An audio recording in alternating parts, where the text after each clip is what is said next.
प्रिय विद्यार्थियों, हमने अपने इस YouTube चैनल पे पिछले 3 वीडियो में हमने इंग्लिश के एक बहुत ही महत्वपूर्ण टॉपिक वर्ब क्रिया पे हमने चर्चा की थी। और उन वीडियो में हमने ये देखा था कि क्रियाएं क्या होती हैं, क्रियाओं की फॉर्म कौन कौन सी होती हैं, और हमने क्रियाओं के बहुत सारे एग्जाम्पल, लगभग 300 के आसपास हमने एग्जाम्पल देखे थे, जो क्रियाएं हमारे दैनिक जीवन में और हमारे पढ़ाई के दौरान बहुत ही महत्वपूर्ण साबित हो सकती हैं। ऐसे हमने 300 क्रियाओं को देखा था। और आज के इस वीडियो में हम एक बहुत ही महत्वपूर्ण टॉपिक टेंस, इंग्लिश के एक बहुत ही महत्वपूर्ण, मैं कहूँगा कि वेरी एसेंशियल टॉपिक टेंस पे हम चर्चा करने वाले हैं। तो आज के वीडियो पे हम आए, उससे पहले मेरा आपसे ये निवेदन रहेगा कि अगर आपने वर्ब्स के टॉपिक का वीडियो नहीं देखा है तो आप उनको देखें। उसमें बहुत सारी हमने क्रियाओं पे चर्चा की है और एक बहुत ही महत्वपूर्ण वीडियो हमारे पिछले 3 रहे हैं। उससे पहले भी हमने नाउन पे, प्रोनाउन पे, एडजेक्टिव पे बहुत सारे वीडियो बनाए हैं। एक लंबी सीरीज हमने इंग्लिश ग्रामर की बनाई है, तो आप उन्हें भी देखें। तो चलते हैं हम आज के टॉपिक टेंस के ऊपर। तो आज का जो हमारा टॉपिक है वो बहुत ही महत्वपूर्ण टॉपिक है और हम देखते हैं टेंस। जब भी हम किसी क्लास में या किसी भी इंग्लिश की क्लास को हम ज्वाइन करते हैं तो इंग्लिश के जो भी अध्यापक होते हैं वो बार बार हमें टेंस के बारे में बताते हैं। और टेंस के बारे में सुनकर जो विद्यार्थी होते हैं वो इतने पक जाते हैं कि वो ये तो जानते हैं कि टेंस होता है, लेकिन ये नहीं जानते कि टेंस क्या होता है, कैसे सेंटेंस बनते हैं और ये इतना महत्वपूर्ण क्यों है। क्योंकि अगर हम कोई भी भाषा सीखना चाहें, चाहे वो हमारी मातृभाषा हो, चाहे कोई दूसरी भाषा हो या कोई अंतर्राष्ट्रीय भाषा हो, अगर हम उसे बोलेंगे या हम उसे लिखेंगे या हम समझेंगे तो या सुनेंगे तो हमें वाक्य चाहिए। क्या चाहिए? हमें सेंटेंस चाहिए। और सेंटेंस हम कब बना पाएंगे? जब हमारे पास एक ग्रामेटिकली फिक्स फार्मूला हो जिसके माध्यम से हम बहुत सारे सेंटेंस बनाते हो। तो ये बहुत ही ज़रूरी है कि हम उस सेंटेंसों के फार्मूले को जानने के लिए, बनाने के लिए हम टेंस को पढ़ें कि टेंस क्या होता है। तो सबसे पहले हम ये देखते हैं कि टेंस क्या होता है। Tense is a grammatical term that tells the time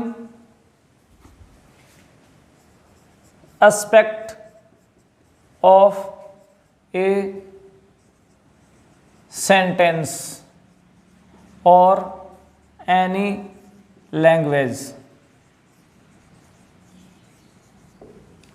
Tense is a grammatical term that tells the time aspect of a sentence or any language.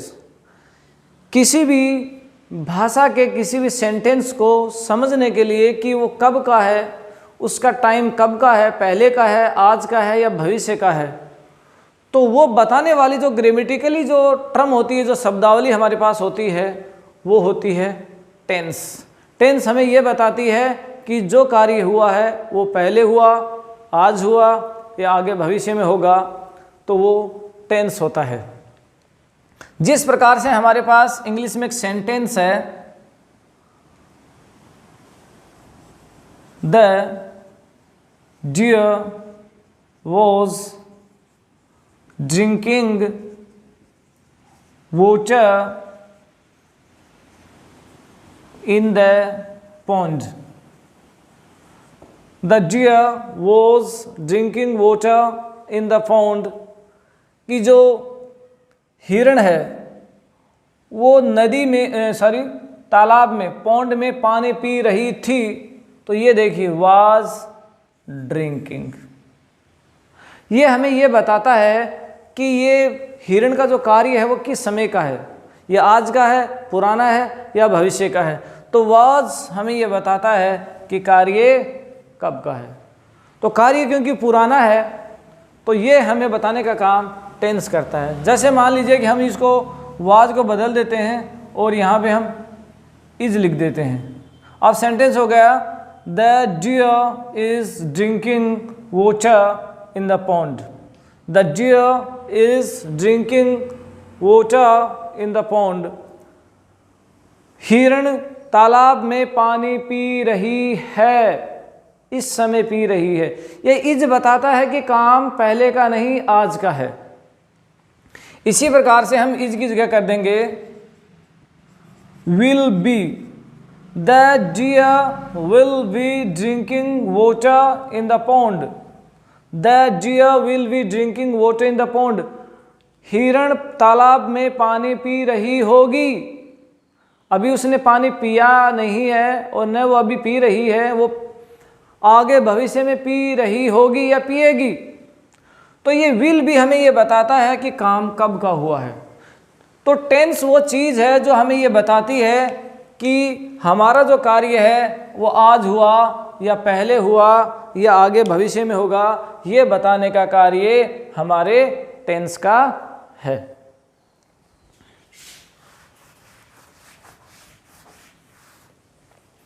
जब कभी भी हम टेंस को पढ़ते हैं तो हमारे पास टेंस के साथ साथ टाइम का भी जिक्र होता है। टेंस के साथ किस किस का जिक्र होता है? टाइम का भी जिक्र होता है। क्योंकि जब भी कभी हम टेंस पढ़ेंगे तो हमारे पास टाइम का जिक्र अवश्य होगा। तो हम ये देख लेते हैं कि टेंस और टाइम में क्या फ़र्क होता है। टेंस एक ग्रामेटिकली टर्म है।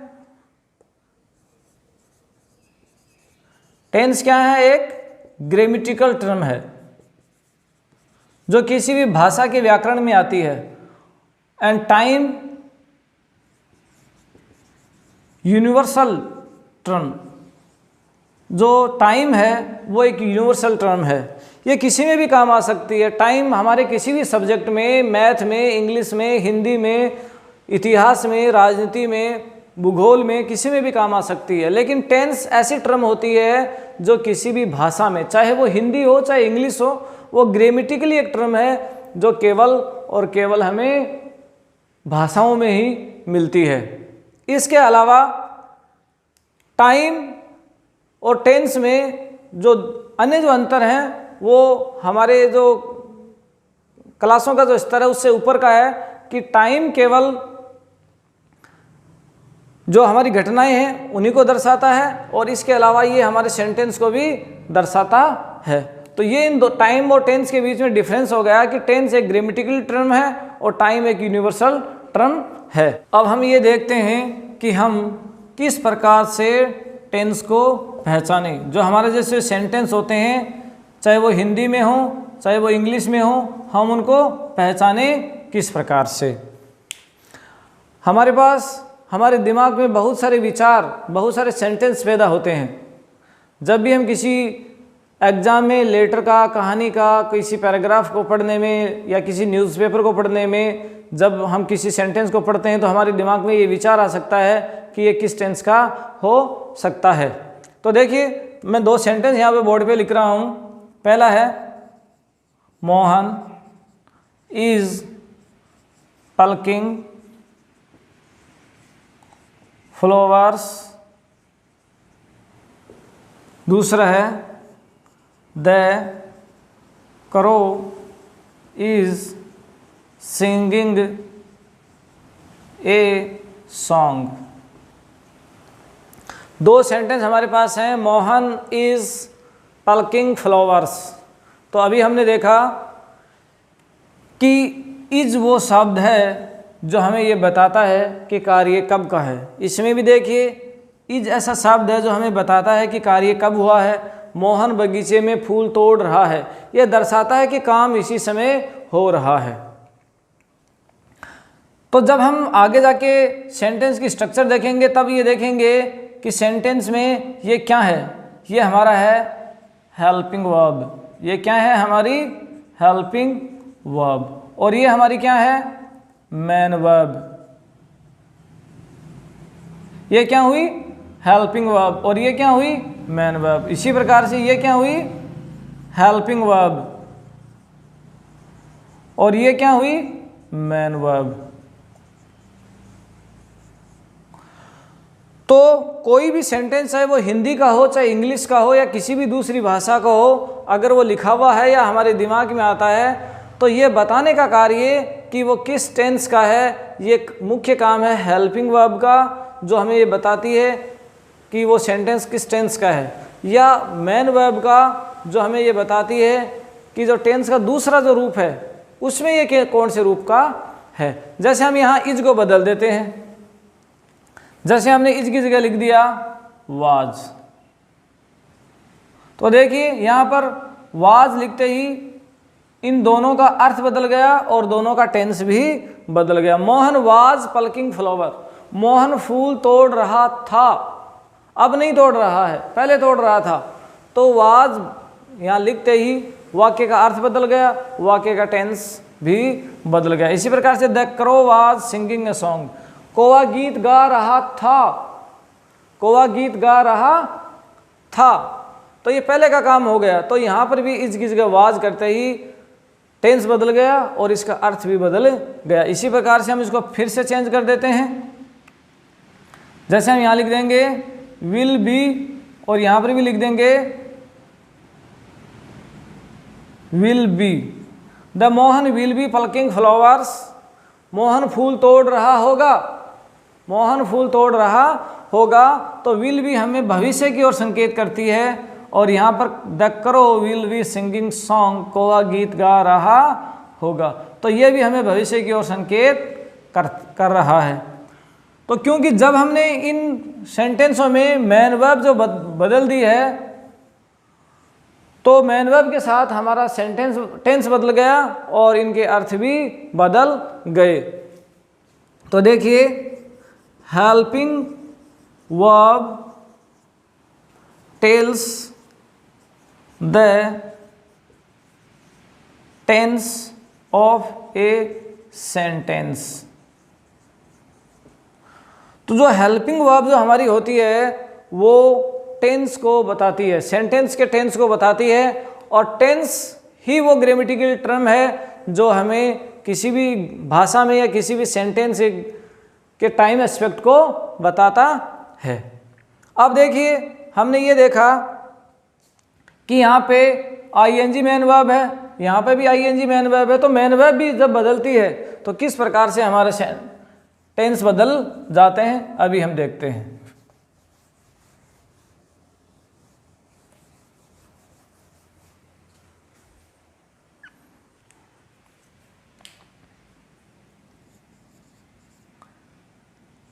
The mouse cuts the net. The mouse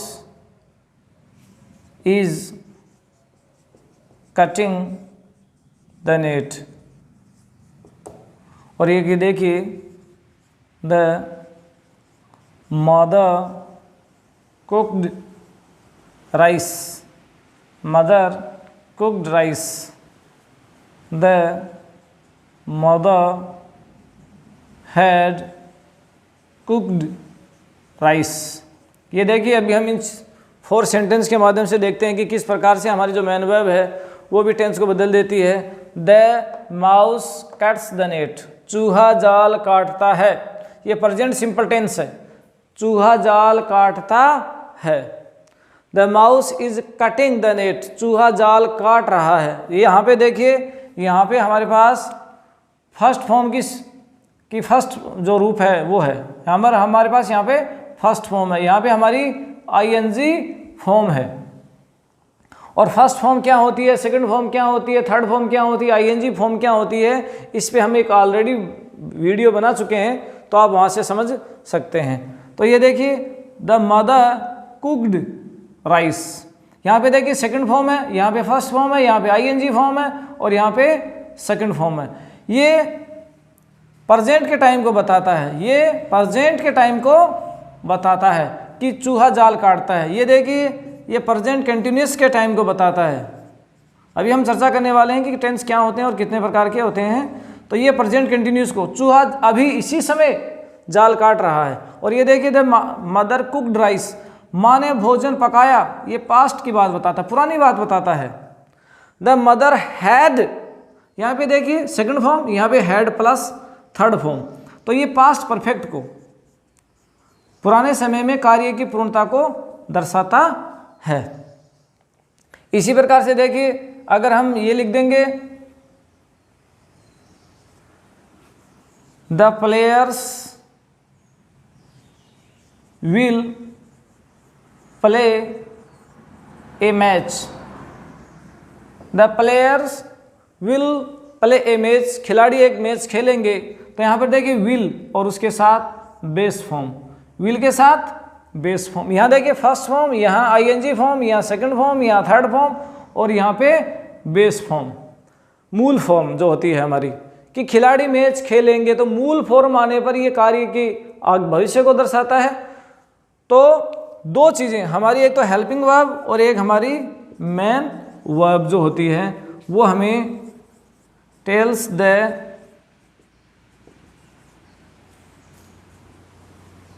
tense of a sentence. एक तो हमारी हेल्पिंग वर्ब वो हुई जो हमें टेंस को बताती है, एक मेन वर्ब जो हुई वो हमारे सेंटेंस के टेंस को बताती है।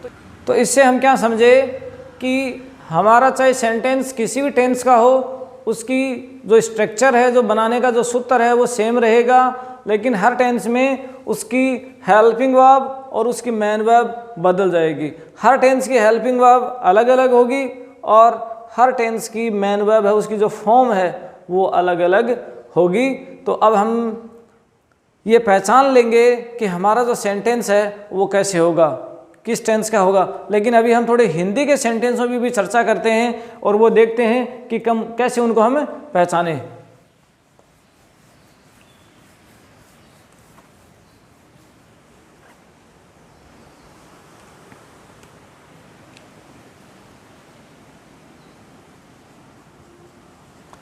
जंगल में एक शेर रहता था।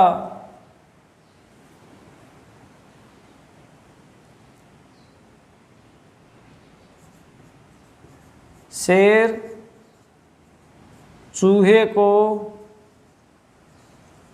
पकड़ चुका था। देखिए अभी हम दो पे चर्चा करते हैं, एक और सेंटेंस हम देख लेते हैं। विद्यार्थी शाम को खेल खेलेंगे। जंगल में एक शेर रहता था, तो वहाँ पे हिंदी के सेंटेंस में वो कौन सा शब्द है जो हमें टेंस के बारे में बताता है, और वो है था। वो क्या है? था। अगर हम इस था को चेंज कर दें तो हमारा जो सेंटेंस है उसका जो टेंस है वो बदल जाएगा। हमने यहाँ लिख दिया है। अब देखिए जंगल में एक शेर रहता है, तो यहाँ वो शब्द था जिसे हम हिंदी में सहायक क्रिया कहते हैं और वो हमें टेंस के बारे में बता रहा था। तो यहाँ पे देखिए हम पहले था तो ये बताता था कि कार्य भूतकाल का था, कार्य भूतकाल का है। भविष्य में भूतकाल में पुराने समय में जंगल में एक शेर रहता था, और जैसे ही हमने यहाँ पे लिख दिया है तो हमारा क्या हो जाएगा कि जंगल में एक शेर रहता है, मतलब इस समय भी वो रहता है। तो ये देखिए हमारा वर्तमान हो जाएगा। तो यहाँ पे अगर हम और बदल दें तो देखिए फिर हमारा टेंस बदल जाएगा। हम यहाँ लिखा जंगल में एक शेर रहता होगा, तो ये हमारा भविष्य हो जाएगा। ये हमारा भविष्य काल यानी ये हमारे फ्यूचर टेंस हो जाएगा। यहाँ पर देखिए पास्ट टेंस, यहाँ पे देखिए प्रेजेंट टेंस और यहाँ पे देखिए फ्यूचर टेंस। ये देखिए शेर चूहे को पकड़ चुका था, चुका था। तो था और चुका ये बताता है कि वाक्य किस टेंस का, ये बताता है कि पास्ट का है। चुका बताता है ये पास्ट में भी परफेक्ट का है। तो ये था, यहाँ पर हमने ये लिख दिया है, तो ये देखिए इसका टेंस बदल चुका है। यहाँ पर देखिए विद्यार्थी शाम को मैच खेलेंगे, तो ये देखिए ये भविष्य को दर्शाता है। हम कर देंगे कि विद्यार्थी शाम को मैच खेलते हैं, तो ये वर्तमान को दर्शाता है, प्रेजेंट टेंस को दर्शाता है। तो इंग्लिश की तरह हिंदी में भी हमारी जो सहायक क्रिया होती है वो और हमारी जो मुख्य क्रिया होती है वो ये दर्शाती है कि वाक्य किस टेंस का है। तो अब हम अपनी चर्चा को आगे बढ़ाते हैं और ये देखते हैं कि टेंस कितने प्रकार के होते हैं।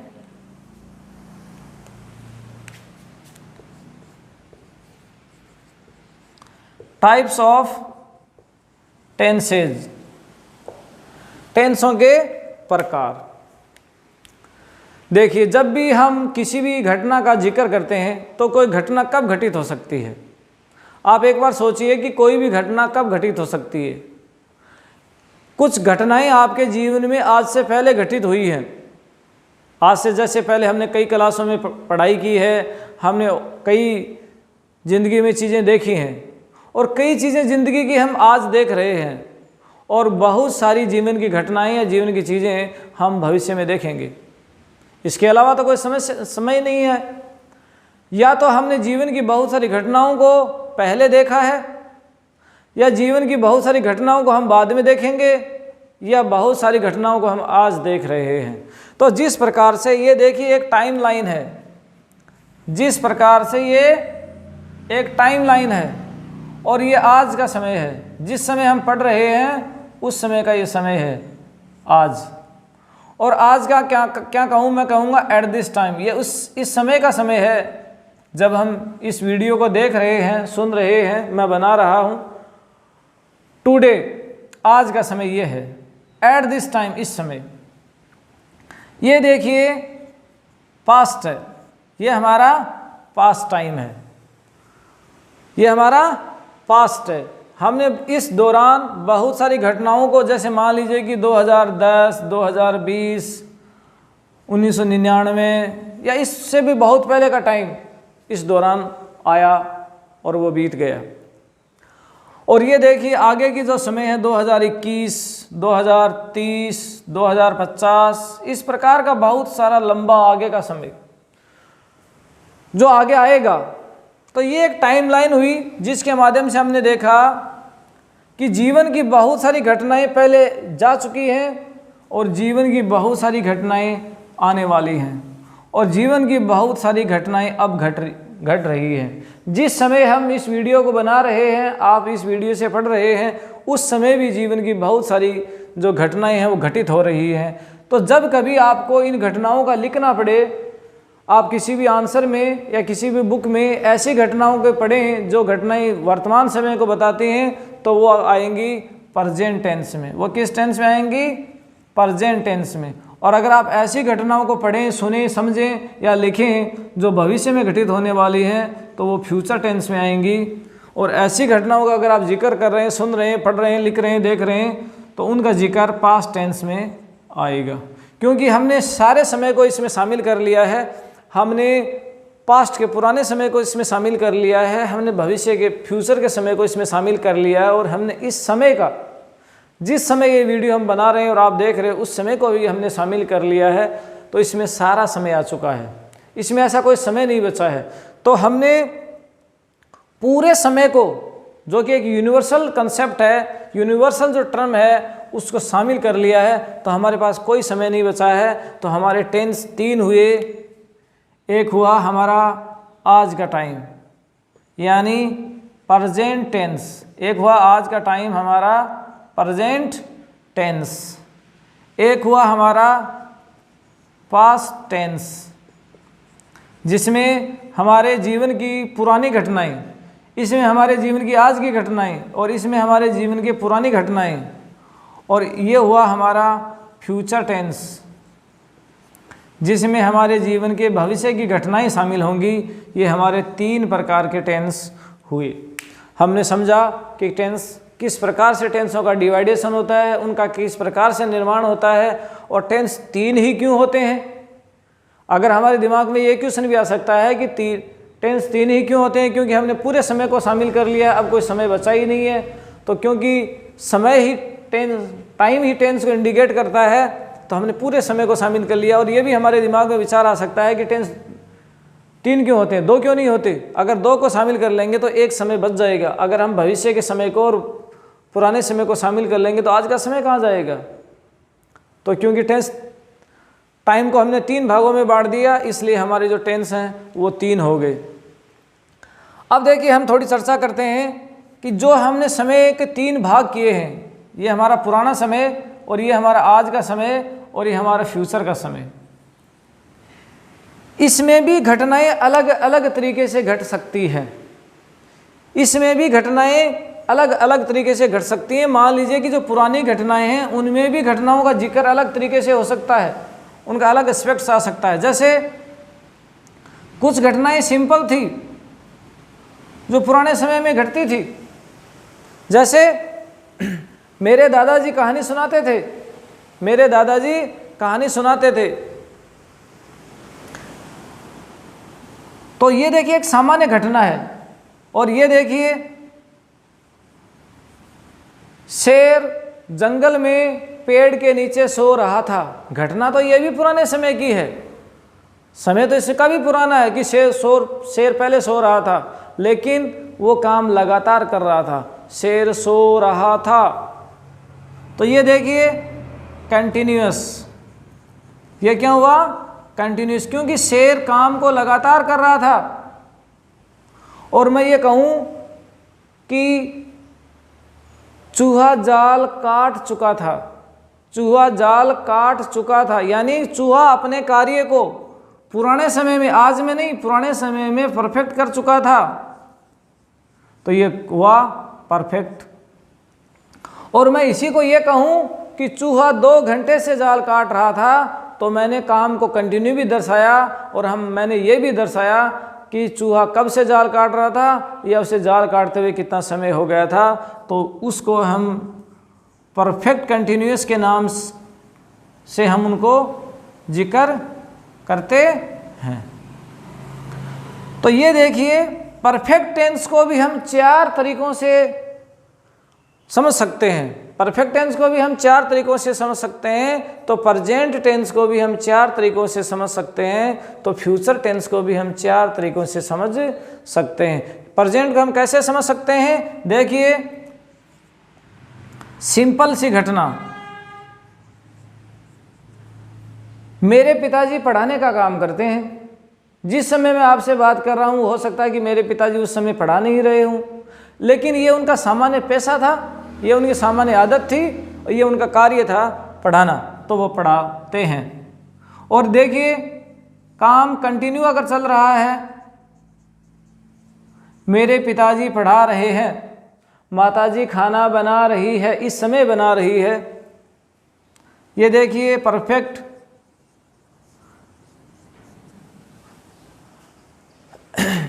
लोमड़ी रोटी उठा चुकी है, आप वीडियो देख चुके हैं। तो जब कार्य की पूर्णता को दर्शाता है, जो इस समय की पूर्णता को दर्शाता है, काम आज ही हुआ है या हो रहा है, लेकिन कार्य को परफेक्ट दर्शाता है, वह सब्जी काट चुका है। और ये देखिए टाइम एस्पेक्ट्स वाले बताने वाला इसमें भी है। जिस प्रकार से देखिए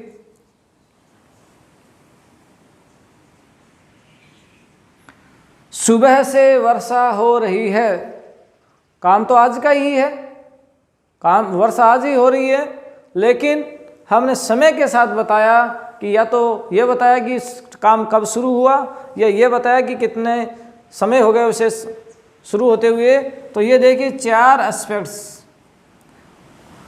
एस्पेक्ट्स पास्ट के हो गए, 4 एस्पेक्ट्स प्रेजेंट के हो गए। इसी प्रकार से फ्यूचर के भी 4 हो गए।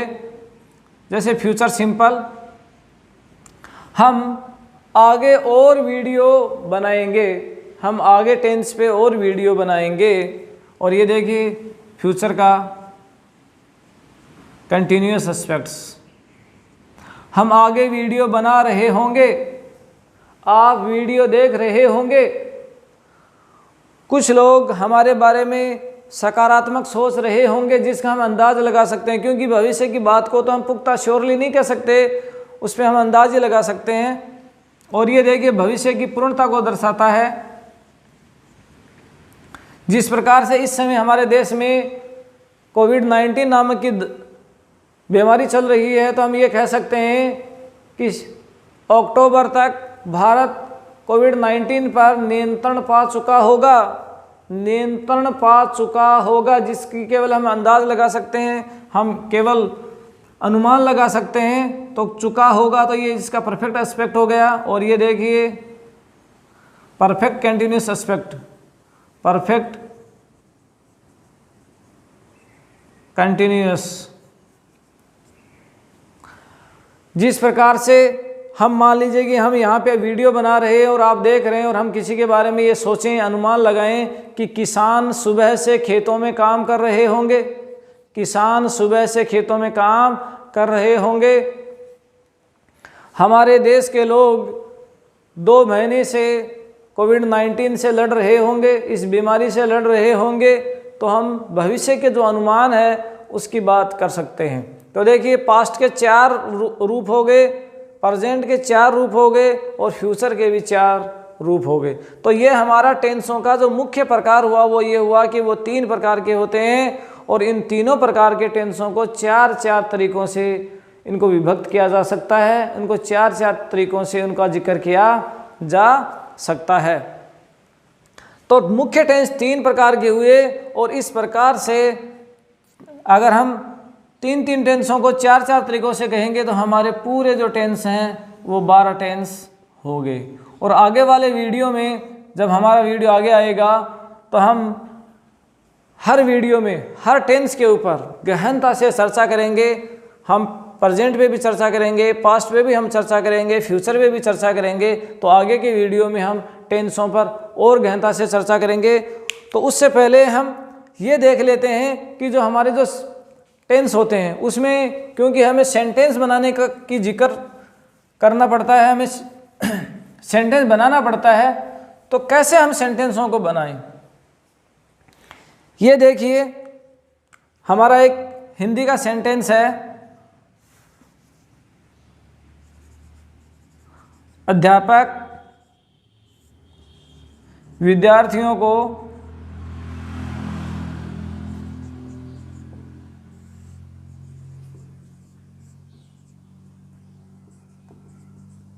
अंग्रेजी पढ़ा रहे हैं। अध्यापक विद्यार्थियों को अंग्रेजी पढ़ा रहे हैं। ये हमारा एक हिंदी का सेंटेंस है। इसकी एक पूर्णतः एक स्ट्रक्चर है, इसका एक क्रम है कि ये किस प्रकार से क्रम से बना हुआ। ये देखिए अध्यापक वो व्यक्ति है या वो वस्तु भी हो सकता है। यहाँ पे एक व्यक्ति का हमने उदाहरण लिया है जो काम करने वाला है, तो हम उसे क्या कहते हैं, काम करने वाला। ग्रामर की भाषा में उसे हम कर्ता कहते हैं और इंग्लिश में उसे हम सब्जेक्ट के नाम से बोलते हैं। विद्यार्थियों, काम करने वाला तो अध्यापक है, लेकिन काम का प्रभाव किस पे पड़ रहा है, और वो है विद्यार्थी। तो वो क्या हुए, यहाँ पे कर्म हुई। इंग्लिश में उसे क्या कहते हैं, ऑब्जेक्ट कहते हैं। ये देखिए अध्यापक काम करने वाला, एक इन पे प्रभाव पड़ रहा है और काम ये हो रहा है, पढ़ाने का काम हो रहा है, लेकिन विषय कौन सा है, तो ये देखिए अंग्रेजी, ये भी एक कर्म है। इसे हम कहेंगे ऑब्जेक्ट। किसी भी विषय में कितने भी ऑब्जेक्ट हो सकते हैं, सामान्यतः एक ऑब्जेक्ट होता है, 2 भी होते हैं, 2 से ज़्यादा होने वाले सेंटेंस थोड़े अलग होते हैं। तो ये ऑब्जेक्ट कौन से हैं, इनमें दोनों में क्या डिफरेंस है, ये हम अलग वीडियो में देखेंगे। और ये देखिए पढ़ा रहे हैं, पढ़ाना, यहाँ पे काम हो रहा है, यहाँ पे क्या काम हो रहा है, पढ़ाने का काम यहाँ पे हो रहा है। तो ये क्या है, एक काम है। और काम को हम ग्रामर की भाषा में क्या कहते हैं, क्रिया, और इंग्लिश में उसे हम वर्ब कहते हैं। और ये वो शब्द है जो हमारे टेंस को बताता है। क्रिया भी हमारे टेंस को बताती है, ये दूसरे रूप को बताता है और ये मुख्य रूप को बताता है। तो ये हिंदी में इसे हम सहायक क्रिया कहते हैं, सहायक क्रिया। और इंग्लिश में हम उसे क्या कहते हैं, हेल्पिंग वर्ब। और जिस प्रकार से हम पहले भी चर्चा कर चुके हैं, यहाँ पे वाले शब्द को बदलने से हमारा जो सेंटेंस उसका टेंस बदल जाएगा, इसका मतलब है कि हर टेंस की हेल्पिंग वर्ब अलग अलग होगी। और क्योंकि हिंदी हमारी मातृभाषा है तो हम उसे कर्म से लिखने, एक हमने कर्मानुसार उसे लिख रखा है। सबसे पहले सब्जेक्ट को लिख रखा, उसके बाद ऑब्जेक्ट को, उसके बाद दूसरे ऑब्जेक्ट को, उसके बाद क्रिया को, उसके बाद सहायक क्रिया को, और भी अगर हमारे इसमें शब्द होते, अन्य शब्द होते तो उसके बीच में आ जाते और हम उनको लिख देते। अगर हम उनका थोड़ा सा क्रम बिगाड़ भी दें, थोड़ा उल्टा सीधा लिख दें, अध्यापक अंग्रेजी विद्यार्थियों को पढ़ा रहे हैं, अध्यापक पढ़ा रहे हैं अंग्रेजी विद्यार्थियों को, तो भी हम अमूमन क्या होता है कि हम समझ जाते हैं, क्योंकि ये हमारी मातृभाषा है और कि कोई भी व्यक्ति अपनी मातृभाषा को बहुत ही जल्दी समझता है। लेकिन अगर इंग्लिश के वाक्य को बनाते समय, सेंटेंस को बनाते समय अगर हम कर्म का ध्यान नहीं रखेंगे, थोड़ा सा भी हम कर्म को बिगाड़ देंगे, उल्टा सीधा लिख देंगे, तो क्योंकि हमारी इंग्लिश पहले से वो हमारे लिए विदेशी भाषा है और वो हमारे लिए और समस्याएं बना डाल सकती। अभी हम इसका इंग्लिश बनाते हैं। देखिए, teacher is teaching, teacher is teaching students English. ये हमने फुल स्टॉप लगा दिया। एक फ़र्क ये होता है कि हिंदी के वाक्यों के लास्ट में ऐसा पूर्ण विराम लगता है और इंग्लिश के वाक्यों के लास्ट में ऐसा एक फुल स्टॉप लगता है। इसको क्या बोलते हैं? Full stop. फुल स्टॉप यानी पूर्ण विराम, इसको हिंदी में बोलते हैं पूर्ण विराम। ये देखिए हमारा सब्जेक्ट, और हमने देखा कि हिंदी में भी कर्ता या सब्जेक्ट सबसे पहले होता है और इंग्लिश में भी वो पहले होता है। उसके बाद हमने ये देखा कि यहाँ पे है और यहाँ पर इज है, तो ये देखिए हेल्पिंग वर्ब, हेल्पिंग वर्ब जो हिंदी के वाक्यों में सबसे लास्ट में थी और इंग्लिश के वाक्य में वो 2 नंबर पर है। और यहाँ देखिए पढ़ा रहे क्रिया, क्रिया वहाँ पे अंतिम से दूसरे स्थान पर है और यहाँ पर वो तीसरे नंबर पर है, मैन वर्ब यानी मुख्य क्रिया या क्रिया भी हम उसको कह सकते हैं। ये देखिए हमारा ऑब्जेक्ट, यहाँ ये 2 नंबर पे था, यहाँ पर ये चौथे नंबर पर जा चुके हैं, ये भी ऑब्जेक्ट है। अन्य कोई बात होती है हमारा सेंटेंस को, जैसे in class, in the class, तो हम उसको लास्ट में लिख देते हैं। तो अन्य बात को हम क्या लिख देते हैं? अदर, अदर्स को हम लास्ट में लिख देते हैं। ये एक क्रम हुआ, ये एक सीक्वेंस हुआ, जिस सीक्वेंस से इंग्लिश के सेंटेंस बनते हैं। सबसे पहले सब्जेक्ट आता है, उसके बाद हेल्पिंग वर्ब आती है, उसके बाद मैन वर्ब आता है, उसके बाद ऑब्जेक्ट, एक हो तो एक, 2 है तो 2, उसके बाद कोई अन्य जानकारी अगर कोई है तो आती है। हमने बताया कि अगर हमें हिंदी वाले के सीक्वेंस को, क्रम को बिगाड़ भी दें तो भी हम लिख सकते हैं, समझ सकते हैं। क्यों? क्योंकि हिंदी हमारी मातृभाषा है। लेकिन अगर हम थोड़ा सा सीक्वेंस इंग्लिश वालों का बिगाड़ देंगे, उल्टा सीधा कर देंगे, तो हमारे लिए बड़ी मुश्किल हो जाएगी। जैसे हमने लिखा teacher, student, teaching is English in the class, तो हमारे लिए बड़ा होश फोश का काम हो जाएगा, हमें बड़ा ही ये कन्फ्यूजन में डाल देगा। तो इसलिए इंग्लिश के सेंटेंस को जब भी बनाएं तो उसे एक सीक्वेंस में बनाएं, उसका सीक्वेंस होना बहुत ज़रूरी है कि वो सबसे पहले सब्जेक्ट को लिखें, उसके बाद हेल्पिंग वर्ब को लिखें, उसके बाद मैन वर्ब को लिखें, उसके बाद ऑब्जेक्ट, एक हो तो एक, 2 हो तो 2, उसके बाद अन्य कोई जानकारी हो। सेंटेंस कितना भी बड़ा हो सकता, तो ये एक सीक्वेंस हुआ, एक सीक्वेंस स्ट्रक्चर हुआ सेंटेंस का इंग्लिश में। और वो हर टेंस को जब हम पढ़ेंगे आगे वाले वीडियो में, तो हर टेंस के साथ हर बार हम सीक्वेंस की चर्चा करेंगे। लेकिन सीक्वेंस यही रहेगा, ये पॉजिटिव सेंटेंस का स्ट्रक्चर सीक्वेंस है। हो सकता है कि नेगेटिव सेंटेंस में यहाँ नोट भी आ जाए और इंट्रोगेटिव सेंटेंस में जो हेल्पिंग वर्ब है वो पहले भी आएगी।